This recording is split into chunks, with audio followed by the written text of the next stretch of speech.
जय हिंद दोस्तों, मेरा यूट्यूब चैनल में आप लोगों का फिर से स्वागत है। तो आज एक आप लोगों के लिए गुड न्यूज़ लेकर आया हूं, जो है इंडियन कोस्ट गार्ड का। ठीक है, तो दोस्तों इंडियन कोस्ट गार्ड में बहुत लड़के मेरे पास कमेंट भी करते थे कि भैया असिस्टेंट कमांडेंट की पोस्ट का वैकेंसी कब आएगी, उस पर एक प्रॉपर वीडियो बना दो। तो इसमें हम लोग यही जानेंगे कि असिस्टेंट कमांडेंट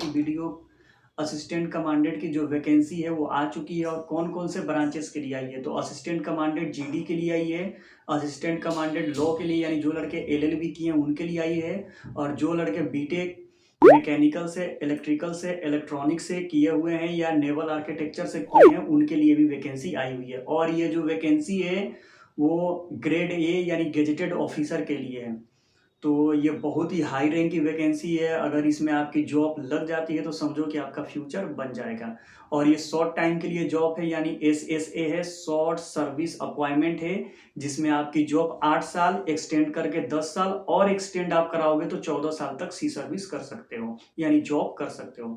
तो चलिए दोस्तों, मैं इंडियन कोस्ट गार्ड की ऑफिशियल वेबसाइट पर चलता हूँ और आपको दिखाता हूँ कि उसके लिए आपको क्या क्या डॉक्यूमेंट लेना पड़ेगा और आपकी एलिजिबिलिटी क्या होनी चाहिए और आपकी सैलरी कितनी मिलेगी। सैलरी सुनकर आप शॉकिंग हो जाएंगे। तो इस वीडियो में हम लोग यही जानेंगे। तो चलिए दोस्तों, हम अपने मोबाइल की स्क्रीन पर चलते हैं और आपको इंडियन कोस्ट गार्ड की जो असिस्टेंट कमांडेंट की पोस्ट निकली हुई है उसके बारे में आपको समझाते हैं।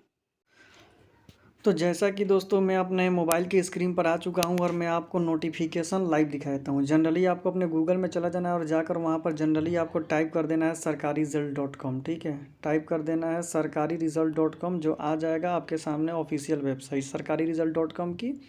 यहाँ पर आने के बाद दोस्तों, जैसा कि आप देख पा रहे हैं, यहाँ पर फर्स्ट में ही लेटेस्ट जॉब में लिखा हुआ है कोस्ट गार्ड असिस्टेंट कमांडेंट। ठीक है, ये यहाँ पर आपको जनरली क्लिक कर देना है। क्लिक करने के बाद यहाँ पर हम लोग आ जाते हैं और आने के बाद देखिए ये जो वैकेंसी निकल कर आई है आपको सामने दिखाई दे रही है, इंडियन कोस्ट गार्ड की जो ऑफिसर की वैकेंसी है असिस्टेंट कमांडेंट की निकल कर आई हुई है। अप्लीकेशन फ़ी की बात कर लें तो जीरो, इसका एप्लीकेशन फ़ी एक भी नहीं लगेगा और अप्लीकेशन शुरू कितना होगा तो 16 तारीख से शुरू होगा। तो अभी से ही अपना डॉक्यूमेंट क्लियर करके रखें। ठीक है, और लास्ट डेट आपका 26 तारीख तक होगा। ठीक है, एडमिट कार्ड सुन भी नोटिफिकेशन में आपका आएगा। वैकेंसी कितनी बात कर रहे हैं तो Indian coast guard vacancy detail जो है वो आपको मेंशन यहाँ पर नहीं की गई है। असिस्टेंट कोस्ट गार्ड की वैकेंसी डिटेल वाइज में शो करी जाएगी। ठीक है, इसमें क्या क्या डॉक्यूमेंट लगेंगे वो आप देख लीजिए। तो ज्वाइन इंडियन असिस्टेंट कमांडेंट इतना बेज various post latest job requirement candidate between इतना candidate read the notification before apply the recruitment Indian coast guard kindly check the collect all document eligibility id proof address detail basic detail kindly read scan document requirement exam from photo id and id proof before submit the application must be check all document take the print out final submission। ठीक है, होने के बाद देख लीजिए इसका notification आपको बताया है, कोस्ट गार्ड ऑफिशियल वेबसाइट है और ये आपका डाउनलोड नोटिफिकेशन बताया। ठीक है, तो ऑफिशियल वेबसाइट पर हम लोग क्लिक करेंगे तो ये इंडियन कोस्ट गार्ड की ऑफिशियल वेबसाइट पर आपको यहाँ पर लेके चला आएगा। ठीक है, देख रहे हैं आपको ऑफिशियल वेबसाइट यहाँ पर आपको इंडियन कोस्ट गार्ड की दिखाई दे रही है। ठीक है, डायरेक्टर जनरल अभी इनके बने हुए हैं। ठीक है, और ये इंडियन कोस्ट गार्ड की ऑफिशियल वेबसाइट है और यहाँ पर जो भी आता है देखिए यहाँ पर लिखा हुआ है, तो इसको वाले को हम लोग क्लिक करके अलाउ कर देते हैं। ठीक है, ये देखिए क्या लिखा हुआ है, advertisements of assistant commandant page इतना। तो इसको हमको कुछ नहीं करना है, बैक आ जाना है। ठीक है, बैक आने के बाद ये जो नोटिफिकेशन है, पहले दोस्तों मैं आपको बता देना चाहता हूँ कि ये जो फॉर्म भराएगा वो 16 तारीख तक भराएगा। ठीक है, 16 तारीख से शुरू होगा। यहाँ पर डाउनलोड नोटिफिकेशन पर हम क्या करते हैं, क्लिक करते हैं और क्लिक करने के बाद हम लोग क्या कर लेते हैं तो चले जाते हैं और आपको एक एक चीज़ बारीकी से पढ़कर मैं आपको समझा देता हूँ। ठीक है, ये देख रहे हैं ज्वाइंट इंडियन कोस्ट गार्ड आपको ज्वाइंट मिनिस्ट्री ऑफ डिफेंस के अंतर्गत आता है और ये किसके लिए आया तो जनरल ड्यूटी के लिए आया हुआ है, पायलट और नेविगेटर ऑफिसर, यानी जो लड़के पायलट हैं उनके लिए जनरल ड्यूटी। वुमेन के लिए आया है। SSA का मतलब होता है शॉर्ट सर्विस अपॉइंटमेंट, यानी कम समय के लिए 8 साल और 10 साल के लिए ये जॉब है। टेक्निकल इंजीनियरिंग के लिए आया है और इलेक्ट्रिकल एंड इलेक्ट्रॉनिक्स के लिए आया है और मैकेनिकल के लिए आया है। कमर्शियल पायलट लाइसेंस जिनके पास है उनके लिए भी आया है और जो लड़के बैचलर में लॉ का डिग्री लिए हैं उनके लिए भी ये जॉब आई है और ये गेजेटेड ऑफिसर की है, यानी हाई प्रोफाइल जॉब है, डायरेक्ट ऑफिसर रैंक की। ठीक है, अप्लीकेशन जो एक्सेप्टेड होगा वो 16 फरवरी से लेकर 26 फरवरी तक एक्सेप्ट किया जाएगा। ठीक है, तो चलिए हम लोग इसके बारे में डिटेल से पढ़ लेते हैं। The Indian coast guard and the arm force of the union offer the challenges careers to young and dynamic Indian male female candidate for the various branches as for assistant commandant. ठीक है, assistant commandant समझिए कि ये group A का exam है। जैसे group D होता है, ग्रुप सी होता है, ग्रुप बी होता है, तो ग्रुप ए ये डायरेक्ट ऑफिसर लेवल का गेजेटेड ऑफिसर का है। Registration of online application will be through the coast guard requirement www.joinindiancoastguard.cda.ac.in पर होगा। ठीक है, एलिजिबिलिटी क्राइटेरिया देख लेते हैं क्या है। तो एलिजिबिलिटी क्राइटेरिया में Indian citizen have been following the minimum qualification age eligible to the apply. इतनी ब्रांचेज का यहाँ पर आया हुआ है गेजेटेड ऑफिसर का। तो पहला एक नंबर है जनरल ड्यूटी, जिसमें जिनके पास पायलट लाइसेंस है और जिनके पास नेविगेटर है, यानी जो नेविगेशन करते हैं उनके लिए है। एज की बात कर लें तो आपकी एज 98 साल से 1998 से लेकर 2002, यानी आपकी डेट ऑफ बर्थ 98 से 2002 के बीच होनी चाहिए, और ये सिर्फ मेल कैंडिडेट के लिए है। एलिजिबिलिटी की बात कर लें तो बोल रहा है एलिजिबिलिटी क्या है इसमें, तो should hold a degree of recognised the university minimum 60% aggregate mark, यानी डिग्री आपके पास होनी चाहिए यूनिवर्सिटी से। उसमें फिजिक्स केमिस्ट्री मैथ होनी चाहिए, इंटरमीडिएट होनी चाहिए, एजुकेशन 40% यानी 45% होना चाहिए, और कैंडिडेट ग्रेजुएशन डिप्लोमा और also eligible provide the degree, यानी जो लड़के डिप्लोमा डिग्री किए हैं उन वो भी ये अप्लाई कर सकते हैं किसी भी ब्रांच में। ठीक है, diploma with the physics and mathematics is the curriculum, लेकिन डिप्लोमा के साथ साथ उनके पास फिजिक्स और मैथ सब्जेक्ट होना चाहिए।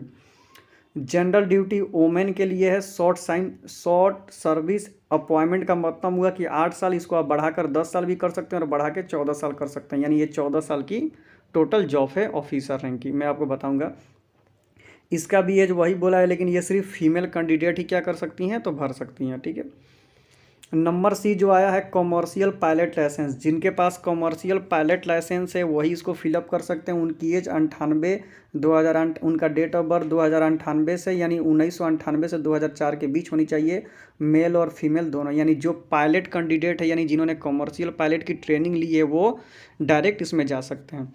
उनके पास क्या होना चाहिए, तो 10+2 साइंस से पास होना चाहिए और 55% होना चाहिए, और फिजिक्स मैथ उनके पास होना चाहिए। ठीक है, दूसरा है प्रोसीजर, उनके पास करेंट कॉमर्शियल पायलट लाइसेंस होना चाहिए जो वैलिड होना चाहिए, और वो director general of civil aviation से सबमिट होना चाहिए, यानी वहाँ से उनको पास होना चाहिए। ठीक है, टेक्निकल ब्रांच में आ जाते हैं। तो टेक्निकल ब्रांच में ये वही लड़के भर सकते हैं। देखिए वहाँ पर तो मैंने आपको ये बताया कि जनरल ड्यूटी में कोई भी आदमी भर सकता है असिस्टेंट कमांडेंट का, वो 10+2 होना चाहिए और फिर ग्रेजुएशन की उसकी डिग्री होनी चाहिए। ठीक है, ग्रेजुएशन के उनका डिग्री होना चाहिए और ग्रेजुएशन में 45% मार्क्स होना चाहिए। ठीक है, सॉरी 55% मार्क्स होना चाहिए। लेकिन यहाँ पर जब आते हैं तो टेक्निकल डिग्री के बोल रहा है, तो टेक्निकल डिग्री में 1998 से 2002 के बीच उनका डेट ऑफ बर्थ होना चाहिए, और मैकेनिकल इंजीनियरिंग से वो पास होने चाहिए। ठीक है, मैकेनिकल में कौन कौन इंजीनियरिंग है, should be engineer degree recognised university in naval architecture, यानी नेवल आर्किटेक्चर है और मैकेनिकल है, और मैरीन इंजीनियरिंग है, या ऑटोमोबाइल है, या मेट्रोनिक्स, या इंडस्ट्रियल प्रोडक्शन मैन्युफैक्चरिंग है, और लेकिन उनके पास 60% उनका होना चाहिए, तभी वो क्या कर सकते हैं, तो अप्लाई कर सकते हैं। एजुकेशन क्वालिफिकेशन में ये भी आपको बोला हुआ है कि equivalent qualification in any above discipline recognised by the institute of engineering, यानी इंस्टीट्यूट ऑफ इंजीनियरिंग से उनका पास होना पड़ेगा। ठीक है, और दूसरा नंबर आपका बोल रहा है कि 2 number mathematics and physics subject up to intermediate class, यानी मैथमेटिक्स और फिजिक्स होना चाहिए उनका, और उसमें कम से कम 55% मार्क्स होनी चाहिए। अब जिन लड़कों के पास इलेक्ट्रिकल और इलेक्ट्रॉनिक ब्रांच है, सेम वही प्रोसीजर उनका है, और उनका भी 60% इंजीनियरिंग का डिग्री में होना चाहिए। ठीक है, वो भी आप अपना अप्लाई कर सकते हैं। अब जो लड़के LLB किए हैं, यानी लॉ में एंट्री किए हैं, उनका जो एज होना चाहिए 1993 से 2002 के बीच होना चाहिए। मेल और फीमेल दोनों भी अप्लाई कर सकती हैं, लेकिन उनका जो डिग्री होना चाहिए वो 60% से एबव होना चाहिए, यानी उनका मार्क्स। अब आ जाते हैं ये जो मैं आपको बोल रहा था, शॉर्ट सर्विस अपॉइंटमेंट जो है, short service appointment as the assistant commanded is for a period of 80 years, यानी 8 साल की ये जॉब है, मे बी एक्सटेंडेड 10 ईयर्स, लेकिन इसको बढ़ाकर आप 10 साल कर सकते हैं, एंड फर्दर एक्सटेंडेबल ऑफ 1/4, यानी उसको बढ़ाकर आप 14 साल तक कर सकते हैं, ठीक है, आपकी मर्जी के ऊपर है। Candidate apply for the general duty scheme male only, लेकिन अगर आप जीडी के लिए असिस्टेंट कमांडेड अप्लाई करेंगे तो वो सिर्फ मेल ही अप्लाई कर सकता है, फीमेल अप्लाई नहीं कर सकती है, ठीक है। Will be consider the pilot navigator on successfully completion of basic training INA इजमिला, ये एक जगह है, वहाँ पर आपकी ट्रेनिंग चलेगी। एज रिलेक्शंस की बात हम कर लें तो एज में जो छूट मिलेगी, अगर आप ST और SC कैंडिडेट हैं तो 5 साल आपको छूट मिलेगी, अगर आप OBC से हैं तो आपको 3 साल छूट मिलने वाली है। Maximum 5% relaxations age aggregate with the degree certificate ST SC candidate, not a relaxations application with 10th class marksheet और CPL एंट्री। बोल रहा है कि अगर आपका 10th का मार्कशीट है उसमें आपको कोई नहीं मिलेगा, बल्कि आपका सिर्फ एज में ही मिलेगा। तो दोस्तों आई थिंक मैंने आपको टोटल समझा दिया।